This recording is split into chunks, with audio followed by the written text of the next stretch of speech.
First up, we have Dave Johannes, who's Executive Vice President of Strategic Initiatives for More. Then Becky Odom, Chief Strategy Officer of Edge Direct. Monica DiBartello, Associate Vice President of Digital Services for Edge Direct. And Caitlin Schmeiser, Associate Creative Director, also over at Edge Direct. And with that, I'm going to turn it over to Dave to take us through where costs are going right now. Okay, so what I'm going to do is give you a brief overview of just some of the changes in the marketplace related to transportation, paper, and postage. So, as you might expect, coming out of 2020 and things beginning to ramp up the back half of 2021, we've seen demand for paper is really begun to spike, and it feels more like a spike this year because during COVID, when paper was not being consumed at the rate it normally is, a lot of manufacturing slowed down and began to burn down some of their existing inventories.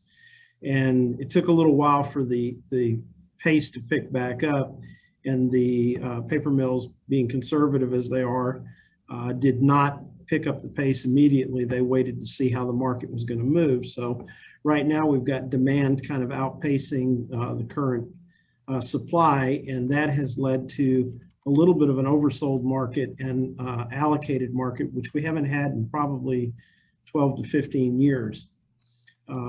The coated stocks are the ones that are most challenging. They were the ones that were cut back probably the heaviest during COVID.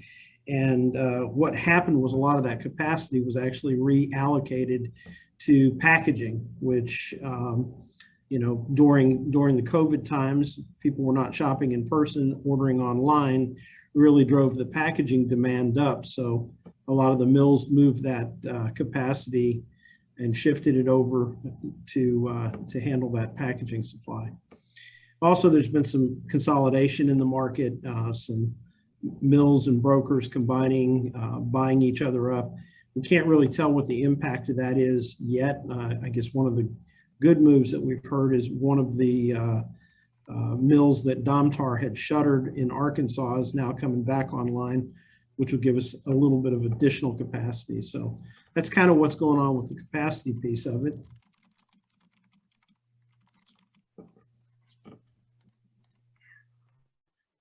As pricing goes, you know, published price increases have been implemented over the last several months on all grades.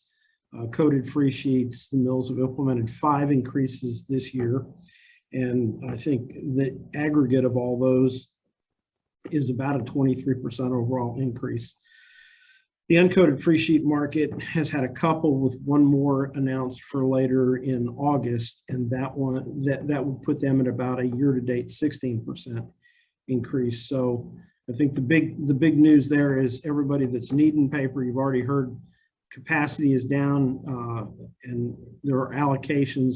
Plan ahead, get your quantity increases that a lot of people usually wait till into the fall to say, oh, I think I want to mail another 100,000 or another 200,000 pieces. The sooner we can get that information, the better chance we're going to be able to protect the price and get you the access to that paper.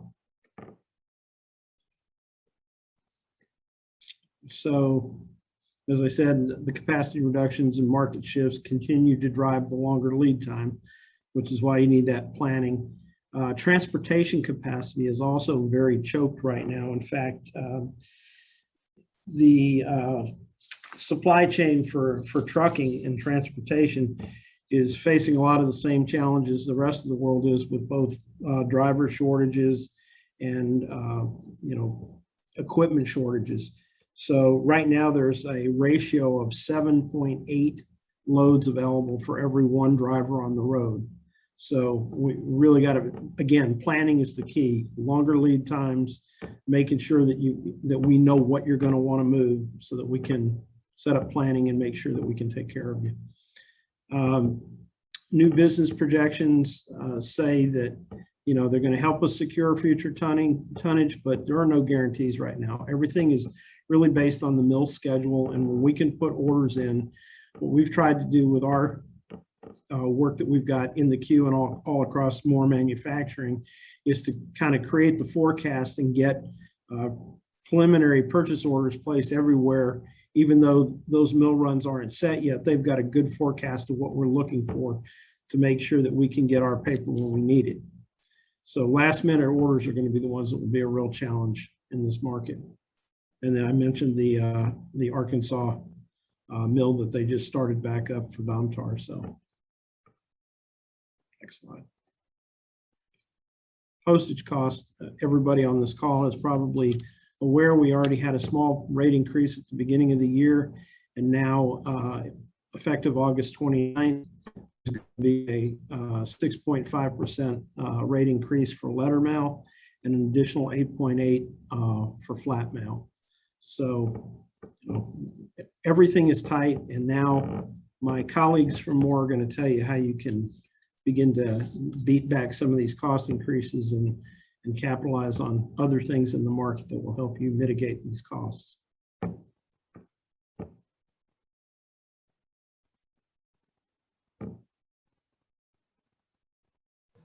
Always helps to unmute. So I'm going to talk through some of the solutions that you can look for to help mitigate some of these cost increases. If there's one thing we know, it's that cost increases are always going to go up. And this time they're going up a little bit faster and higher than normal. So we've got to think about ways to mail smarter. So we're going to talk about ways to fine tune your audience, both for your house file and acquisition, maybe some strategic package solutions, things that will help improve your response. And then we're going to talk about digital integration, maybe some lower cost ways to help influence your results as well. So the first thing we're going to say is rethink your budget. Make it maximize performance. Don't just make it be the same thing it's always been. So know where in your expense budget you can make changes to create the best net revenue now and in the future. And the next thing you need to do is analyze your donor file and determine how you're going to balance those costs across your renewal, your acquisition, and your reactivation programs, and then target your segmentation. I'm going to talk to you quite a bit about that. Then Caitlin's going to show us some proven high response campaigns. Leverage those whenever possible, and I'll show you the benefit of doing that. We're going to try to keep costs low. This is package design. You need formats that are going to qualify for the best USPS postage rates, whether that's a nonprofit letter postage rate when possible, or any other kind of package discounts that you can get. Monica will talk a little bit about some package discounts through digital integration, or use commingling. We have a lot of commingling opportunities to further reduce those costs in postage. And the last thing is just utilize some low-cost letter appeal follow-ups. If you've got high response campaigns, you can follow those up with a relatively inexpensive follow-up and sort of maximize the overall revenue from that campaign.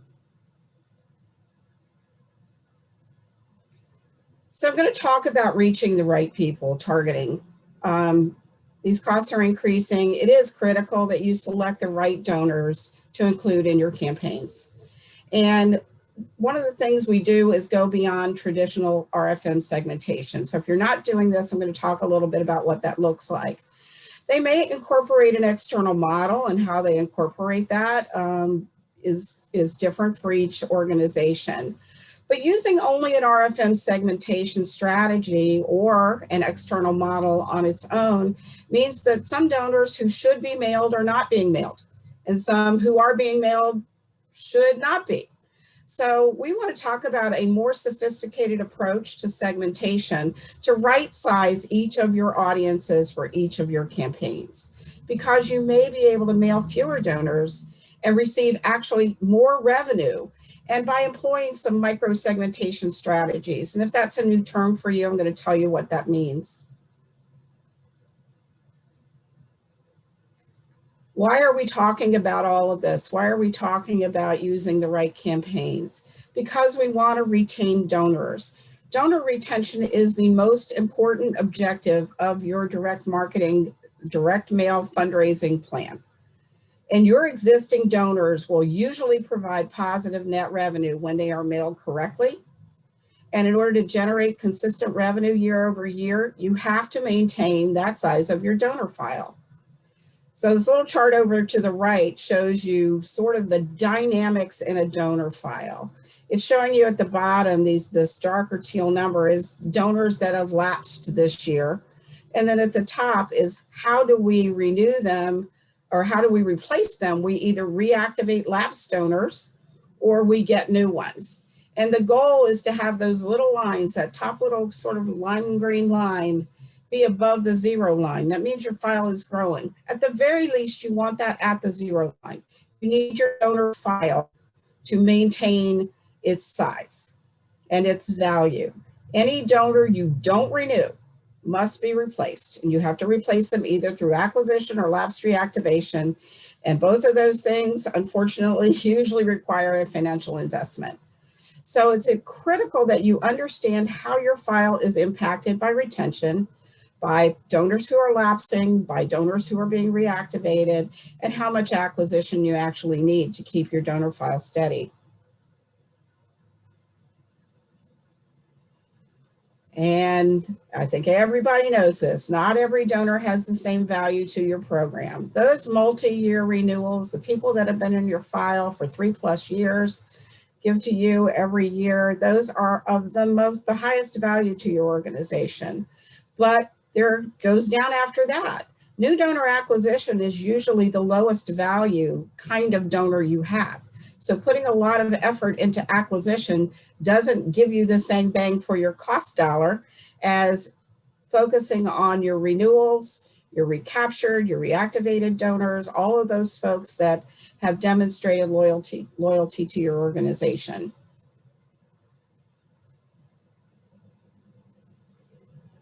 Okay, this title says response rate equals retention rate. To retain your highest value donors, you have to get them to respond. And like I said, it's obvious, but it's often forgotten. I talk to a lot of people in non-COVID times, some in COVID times, and I sometimes ask them, what's the key to good donor retention? What's the key to retaining donors? And I hear a lot of things about donor-centric language, and you've got to get your thank yous out, and somebody on the phone has to answer the phones. All those things are true, but the real answer is they have to respond. Response rates equal retention rates. Your average response rates over the year, times the number of campaigns mailed, will show the maximum retention rate your program can achieve. So I'm going to show some just basic numbers here. If you mail 12 mailings a year and your average response rate over those 12 mailings is 3%, 36% of your file is going to respond. If they're giving you 1.5 gifts per donor, that's only 24%. That's your retention rate for the whole year. Whereas if you mailed campaigns with a 7% response rate, same metrics, 56% retention. You're mailing 20 mailings a year, 3%, same kind of deal. 60% of your file is going to respond. If you have 1.8 gifts per donor, 33%. Plug your own numbers in here. Understand where your average response rate is for your file. That will, in general, tell you what your retention rate is going to be. The only way to improve your retention rates is to improve your response rates.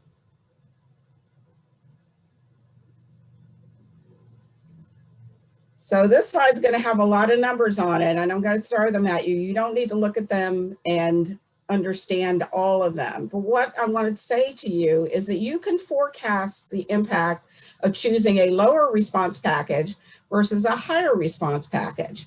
And I'm going to show you these are actual test results from a client. They are pretty dramatic, but they're that way just so that you can see the difference here. This was a 500,000 piece test of a control letter appeal versus a 12 card packet. You guys, I think you've all seen these packages. In general, the letter got about a 4.84% response rate and the 12 card packet about a 12.34% response rate. Interesting. You go over to the net revenue, the letter got you about $727,000 in net revenue. The cards got about $916,000.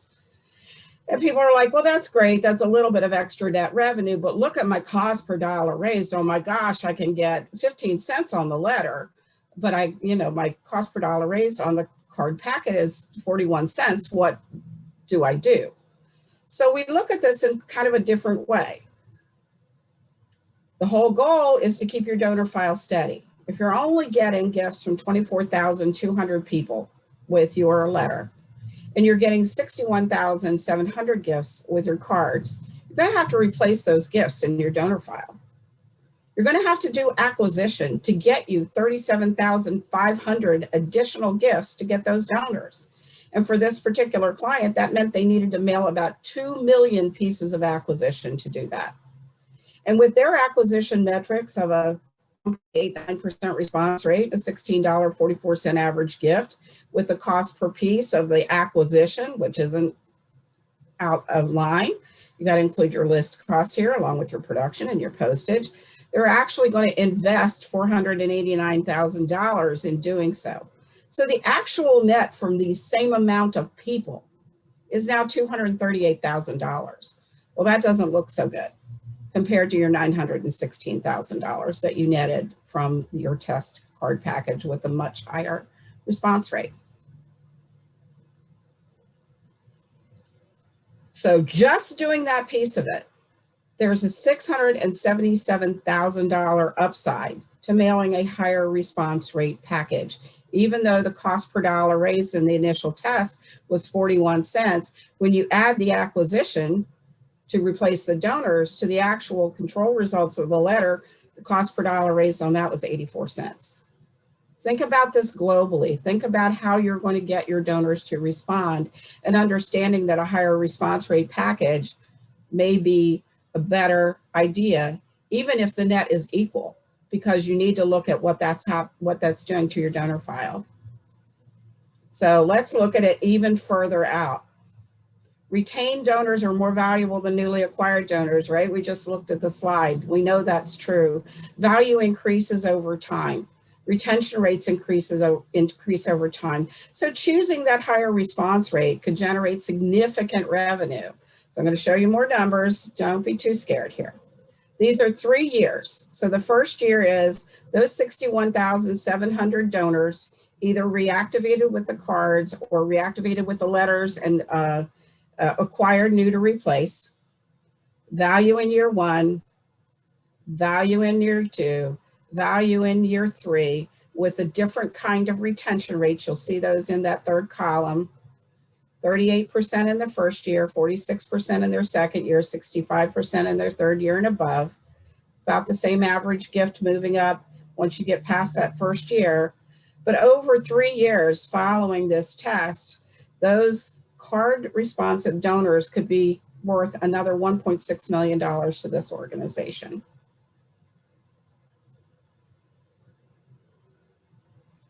So how do we get there? The first thing we're going to do is target that audience to maximize their performance. So again, traditional RFM segmentation typically includes donors who do not generate positive net revenue, but are part of a segment that does. And identifying those factors within that segment that targets only the best names will help manage your mail volume and result in greater net revenue and higher response. And for us, we look at all kinds of things: prior package response information, seasonal giving patterns, age, gender, income, model scores, superdupe status, other demographic indicators, length of time on file, lifetime frequency, you name it, we're going to look at it and we're going to target it with microsegmentation. If you don't have the ability to do all of that, at least give yourselves a model and do a model score that helps you select the right donors out of those maybe marginal RFM segments. And Simeo, and I'm going to talk about them a little bit more in a minute, a Simeo model uses information that does go beyond just traditional transactional information. They are bringing in some of these other demographics as well. So that might be a good opportunity for you to score your file and use that in addition to your RFM. Using model scores alone without your RFM, without other things, can ignore potential high-performing donors. So we do encourage you to use both of these things. And if you can use all of these micro-segmentation techniques, and we can help you do that, it can create the right size audience that will maximize your response and your net revenue. So what does that look like? So a typical RFN segmentation plan would kind of look like this. We're going to take all these people in all of these segments.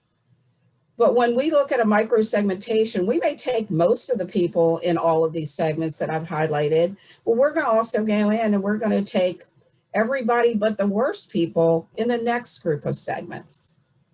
And then we're going to come in after that and we're going to say, okay, there's more segments in RFM where we can actually find the best performing people that are in those segments, and we'll layer those on as well. So all of a sudden now your plan becomes much more nuanced, much more strategic, and much more surgical.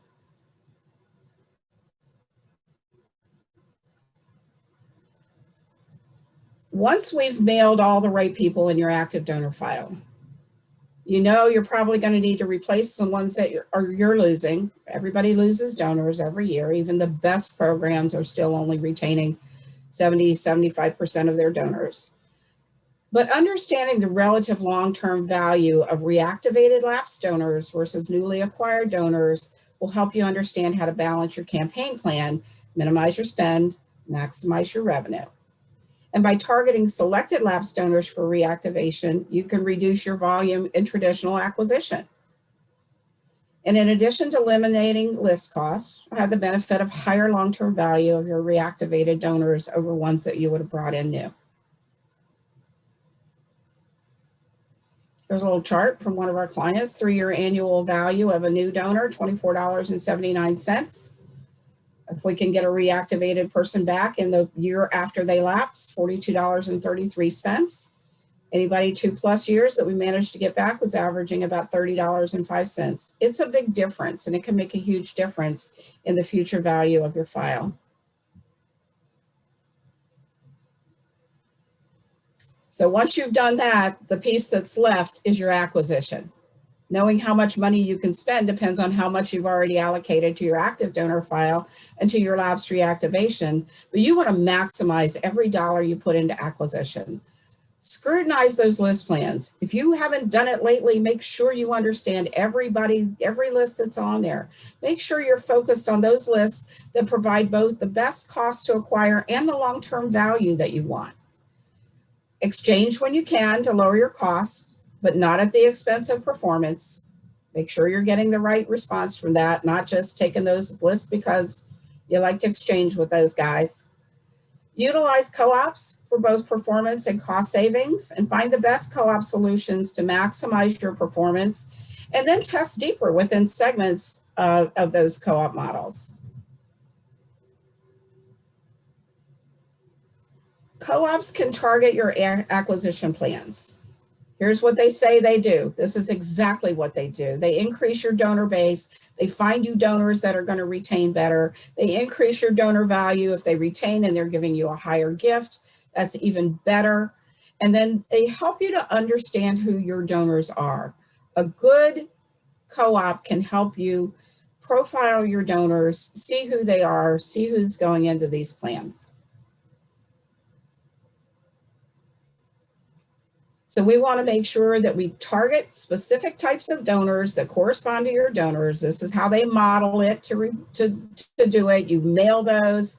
The co-op's then going to come in and refine that segmentation and then help you refine those mailing lists to reach only those donors that are most likely to be, or potential donors that are most likely to actually become donors. And they save you money. Co-op lists are traditionally less expensive than rental lists on the market. Everybody wants to save money. Simeo Audience is the targeting modeling co-op that is within the Moore family. They are a cloud data warehouse. They say they have unlimited scale. I'm not quite sure what that means. It's sort of like outer space. There's a lot of it, but they do have over 100 billion data points on 250 million consumers. This is where we're getting our database from, our donors from. They're using data science, and they also have unmatched security. So I would encourage you to work with them, try them out, see if that's going to work for you.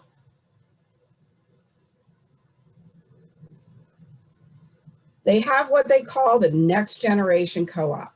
Because it is cloud-based, can use machine learnings to determine how you're going to spend that money, who gets the mail piece, and also what creative strategy. They can load up the information that you have on your package testing, so you can find out what kind of prospective donors are going to be the most responsive to this kind of package versus that kind of package.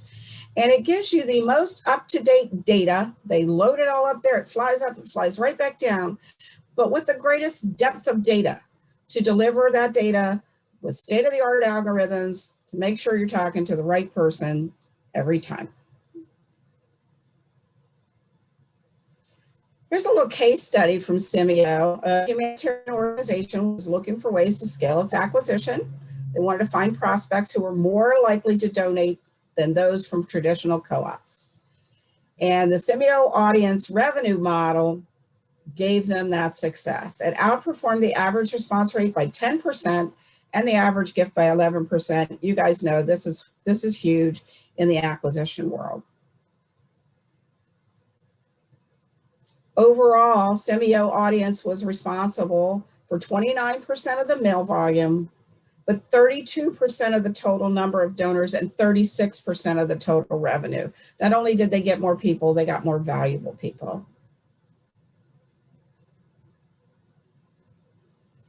So key takeaways from this piece of this presentation: modeling your audiences will create higher response campaigns to offset your mailing costs. Reaching the right donor segments in every campaign will maximize your return on investment in your house file mailings.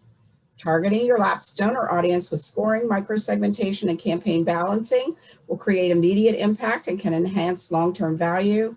And using a next generation model will help improve your acquisition response and allowing you to mail less and net more. Thank you, Becky. We're encouraging folks to send in questions in the Q&A or in the chat function here. If there are any for Becky, shout them out. One of the things that I thought was really smart in here is looking at the balance that you're talking about between lapsed and newly acquired donors. That's a case where you'd want to de-emphasize cost to acquire and really be looking at lifetime value because of the higher subsequent giving. If you're looking only at cost to acquire, you'll miss those more valuable lapsed acquired donors. Am I hitting that right? Yes, indeed. Okay. Thank you. Caitlin? Great. Thank you, Becky and Nick. So, we all know there are a number of staple, cost-effective, technique-driven campaigns that can really work hard for your fundraising program. So in this next section, we're going to take you through a number of examples that show you how you can leverage those enhanced creative and package formats to ultimately maximize your client's investment. So the packages you're going to see today range anywhere from a very cost-effective letter appeal to something like a calendar. And what we hope you will leave with is, first and foremost, an understanding of how you can leverage the power of proven high-impact campaigns in order to maximize response from your best donors, as Becky spoke to earlier. We're also hoping you can leave with an understanding of how to leverage lower-cost follow-ups to generate that additional net revenue, how you can use postage techniques that enhance response and increase net when possible, how you can incorporate cost-effective enhancements to elevate a campaign and further motivate giving, all while using emotional storytelling and imagery together to support these proven campaigns, all with the goal of connecting donors back to the mission that they chose to support in the first place. All right, so to start, as many of us know, renewal campaigns featuring a match challenge are extremely successful, and they present a great opportunity to incorporate those cost-effective enhancements that ultimately inspire giving. Adding that match challenge is a great way to get donors engaged, as they want any chance they can to maximize their gift, and you always want to make sure that that's very clear, very obvious in the package, no matter where it lives. And of course, it's always important to incorporate that sense of urgency just to further increase response. You'll see we have it in a few places in the package here, but to communicate to them that we need their help and we need it now. Now, while this is a technique-driven package that focuses on the match, it's still important to show donors the mission-focused creative they are accustomed to. In this case, you can see we continue to showcase the patients of Shriners Hospitals for Children, as they are the driving factor for giving and always the stars of our campaigns. And you'll see we also continue to leverage that emotional storytelling to engage the audience. In this case, even in a matched language, we focus on the impact that Shriners Hospitals for Children had on the matched donors themselves. And this is really a great opportunity to share a story that the donors can really see themselves in. We know that's something that donors respond to, something that they can connect to. And as we mentioned before, there are effective enhancements you can make that are small and cost effective, like increased personalization throughout the package, and then personal touches. So just an example here, we had a handwritten note from what can be assumed as one of the kids featured in this package. Again, just trying to form that emotional connection between the donor and the mission. You can also incorporate localization to make the donor's impact feel a little more local and feel even greater. And then something that we've tested into for certain audiences across clients has been a BRE faux, which are printed images on your RE meant to look like stickers or stamps.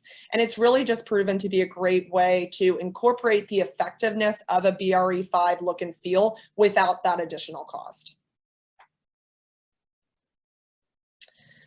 So here, a matching gift follow-up, sort of what Becky spoke to earlier, or follow-ups to any other high response campaign in general, are another really cost-effective technique to generate that additional revenue. In this case, we've offered a match deadline extension as a great way to get donors excited again, as it's yet another opportunity for them to maximize their impact. And as you can see here, we've intentionally pulled forward the same child that was featured on the carrier from the last mailing just to increase those chances of recognizability, especially when the donor is seeing her on the carrier in the mail.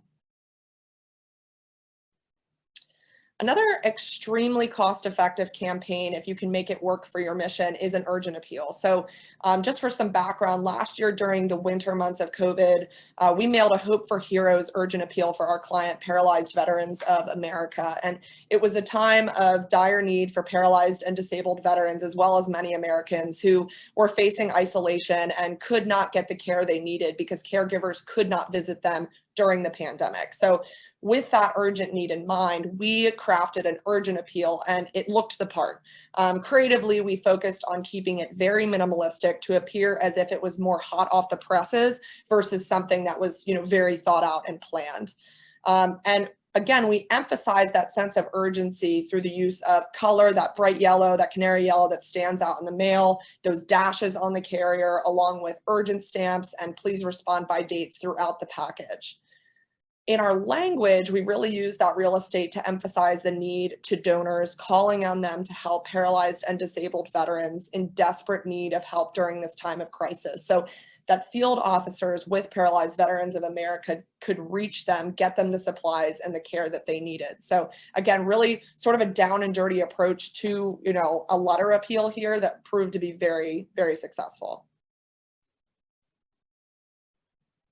Okay, so as we all know, a member or supporter card is also a fantastic mission-focused campaign that acts as a cornerstone for many organizations' fundraising efforts. Here you can see we have an example of the National World War II Museum's member card campaign.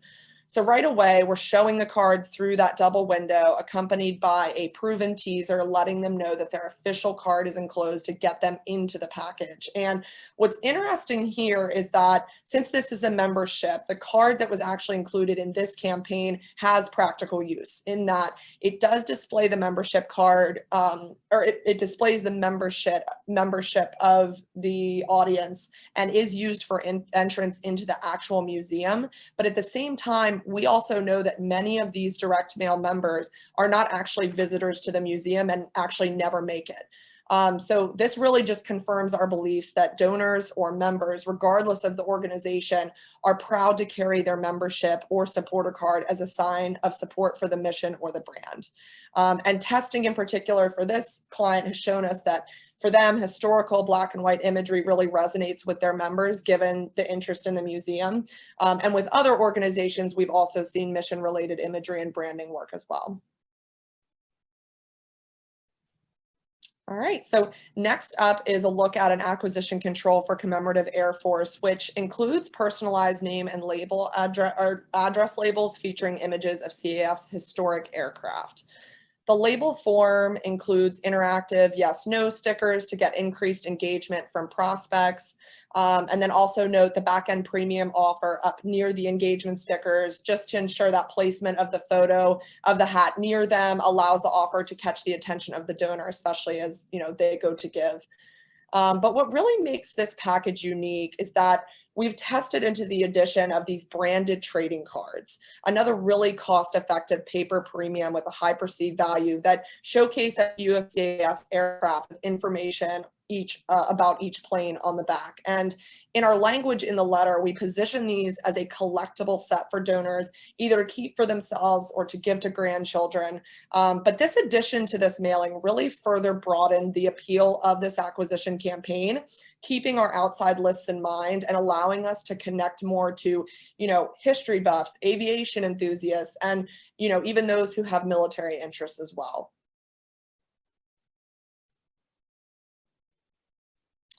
All right, so mini cards are something else we've seen work as a cost-effective enhancement to an already high impact campaign. So here we have a label that has lasted as a proven control for our client, March of Dimes.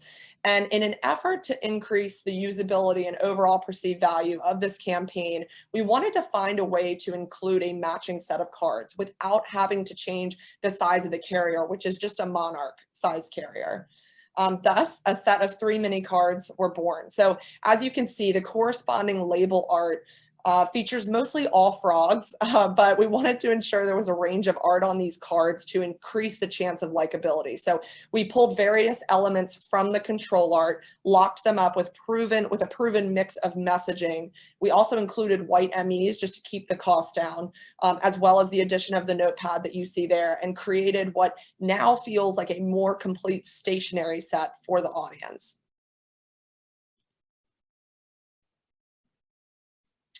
All right, so print appeals are another, slightly more expensive paper premium gift to donors, but they can be very mission-based and have, again, a high perceived value. So given the organization, there is likely subject matter you can feature that will resonate with your audience. In this case, for Commemorative Air Force, we know our donors have a high affinity for the planes.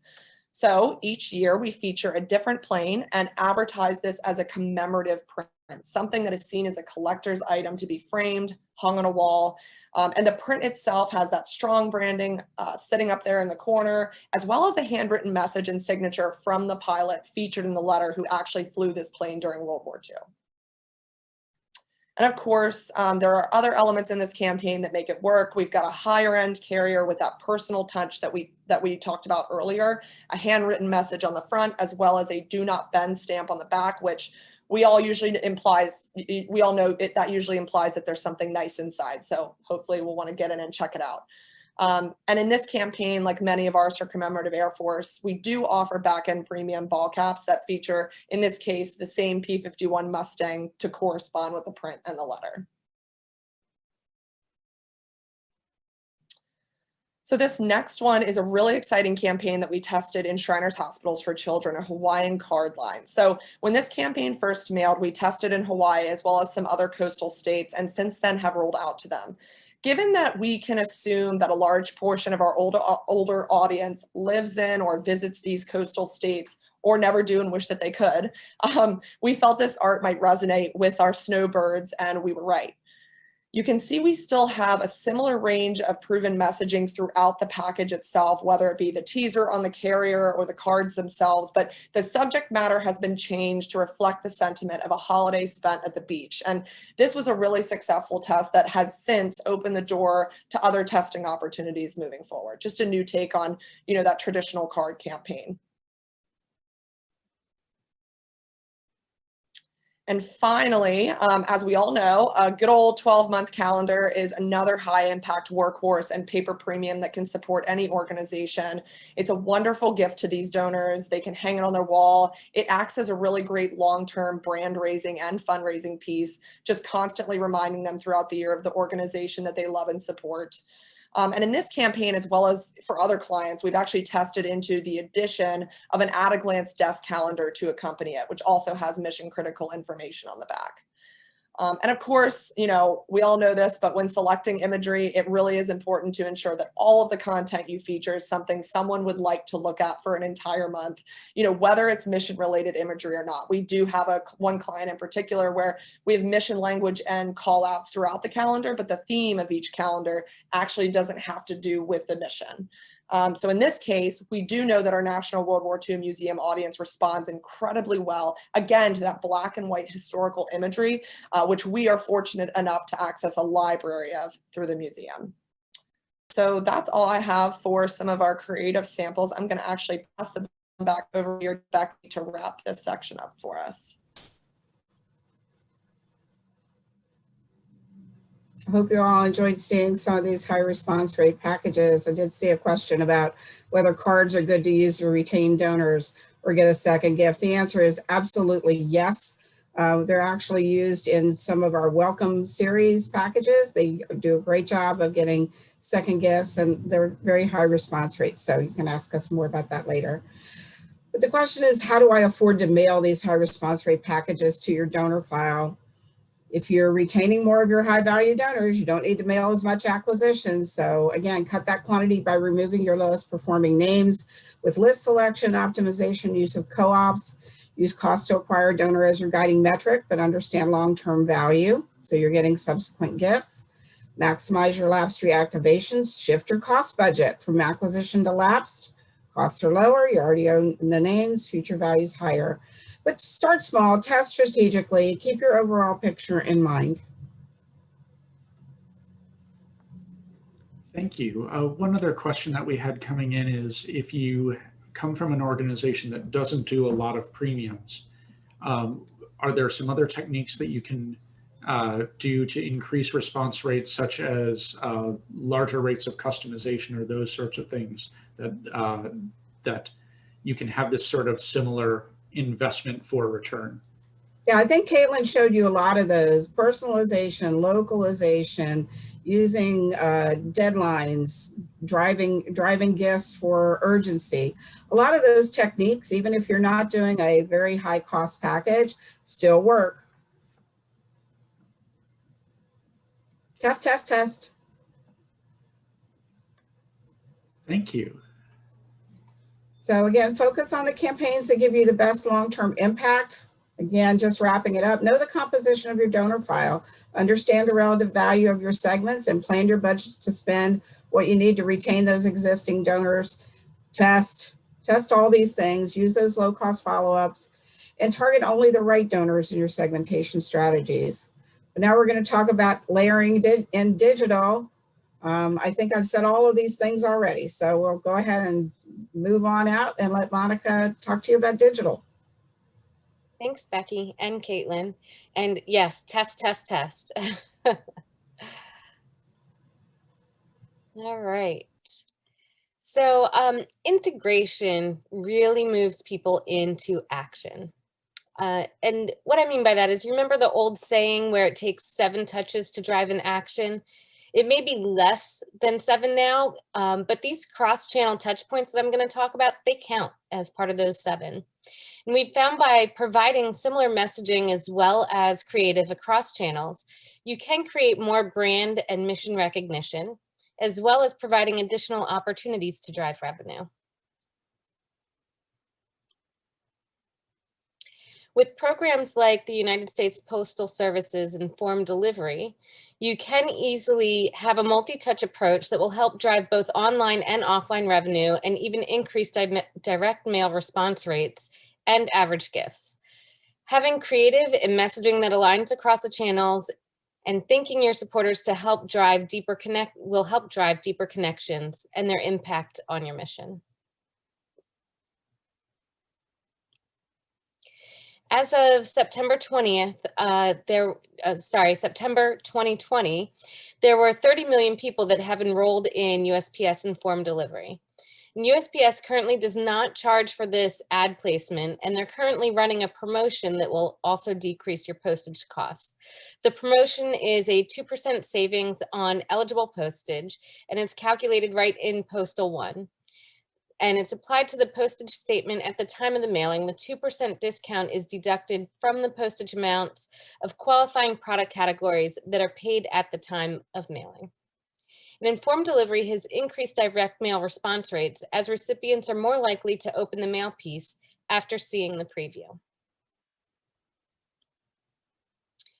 So all recipients that are included in your direct mail file who are enrolled in USPS informed delivery will receive an email with a daily digest of what's coming to their mailbox that day. And that email includes an image of the mail they'll be receiving. Some of the images are grayscale scans, which are people or organizations that have not opted to go the extra mile with informed delivery. And then there's others that are full color creative that an opportunity to call out why they should be excited about opening this mail piece. And it also includes a ride-along image similar to a display ad that will link out to a landing page. And this creates more brand visibility and awareness and drives that additional excitement for the mailed package. And here's proof that informed delivery really works. We had 2 like lots where we gave one of them a fully designed informed delivery spot versus our control group that if they had informed delivery, they just saw the grayscale scan. And informed delivery increased response rates by 7%, average gift by 5%, and reduced the cost to acquire by 17%.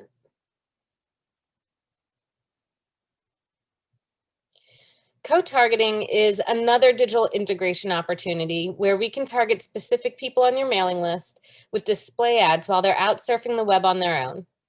This again provides multiple touch points to create the brand recognition. So when the mail arrives in home or is sitting on the counter like in my house, whether or not they remember seeing the display ad because they have seen this message and the creative before, the mailer will be more recognized and they will be more likely to open and respond to it.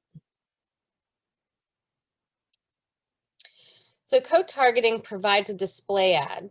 It's executed in a way that there is a holdout group that is not served the display ad online, and the response to both the direct mail as well as the last click online donations is used to calculate that lift in response from the audience that saw the ads compared to those that did not. This lift provides incremental revenue that would not have been earned without the use of this multi-channel touch. And the display ads are served on multiple networks and websites so that we can target each individual as they surf the web as they normally would.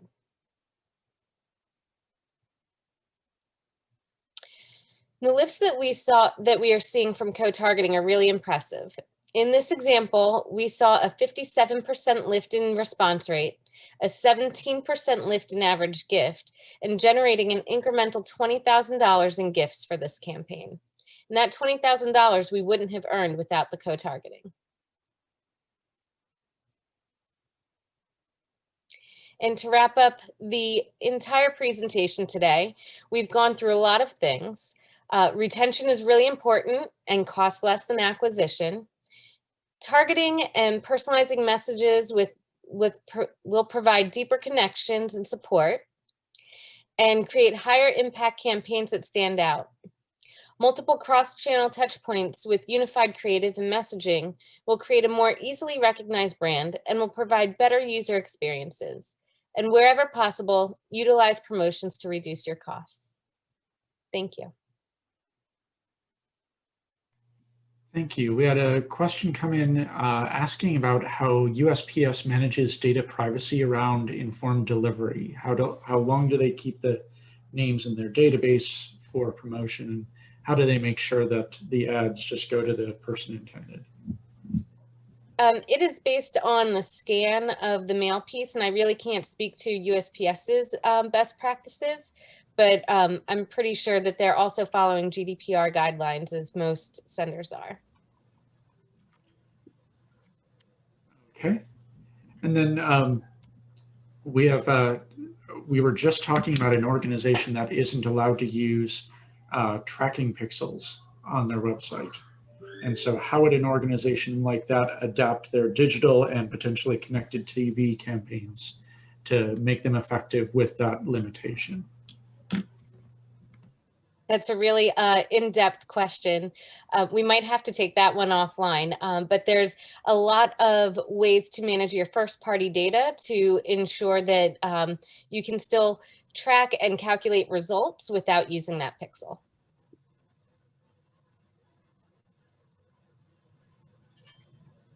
That's great. Keep the questions coming in from folks. One of the other questions that we have is that display ads like those in co-targeting don't allow a lot of room to get a full message across. Do you have any tips on how to design an effective display ad with this type of retargeting, co-targeting effort? Yeah, so a lot of the focus there is making sure that the creative and the messaging that they are seeing in that co-targeting ad corresponds with the mail piece that they are going to be getting. So for instance, we just ran a campaign for Armored Air Force. We made sure that the veteran that was featured in the letter was also featured in part of the creative we showed. And then we also featured the planes that we know these donors find to be most recognizable. Yeah, just to add to that, another way to get some more information into your display ads, because it's a really small space, is to also use animated GIFs. You have the opportunity to have either text spin through or some of the imagery. But so using that animation will allow you more space within your limited space to get more of the messaging across. And to Monica's point, that's a great call out. To Monica's point, that animation, we know that, our digital users are really drawn to video. That's, really where people are looking nowadays. That's what they're spending their time on. Even, look at the power of TikTok. So any animation you can bring is just going to help your ads stand out on the page, in competition with the rest of the content.